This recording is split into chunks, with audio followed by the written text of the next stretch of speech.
Dojde chlapík do krčmy. A vidí na barovom pulte obrovská nádoba sklenená, plná bankoviek, euráče, normálne hovorí, čo tu máte?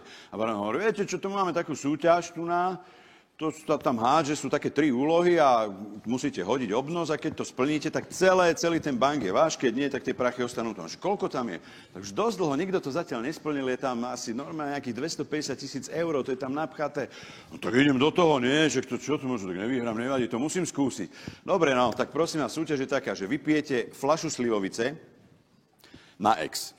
Potom vyjdete na dvor, tam je hrozne zlý pes, veľký, obrovský vlčiak a musíte mu vytrhnúť bolavý zub. A potom prídete naspäť a o poschodie býva 80-ročná babička, tu musíte pretiahnuť. Chlapík hovorí, tak čo, tak idem do toho, ne? Tak vypil fľašku slivovice, vybehol na dvor, zrazu strašné ujúkanie na dvore, zavíjanie.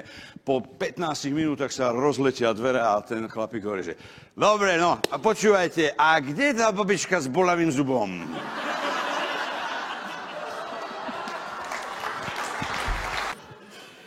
Mladý pár sa rozhodne, že chcú mať dieťa. Áno.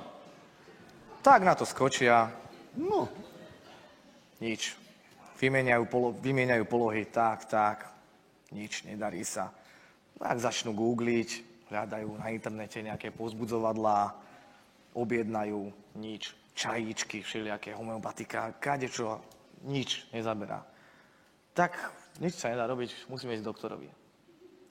Prídu k doktorovi a vravím, pán doktor, musíte nám pomôcť. Snažíme sa o dieťa. Skúšali sme všelijaké polohy, čajíčky, homeopatika, googlili sme všetky recepty starých mám. Nič, vy nám musíte pomôcť. Doktor sa tak zadíva na nich a vraví, chlapi, čo vám drbe?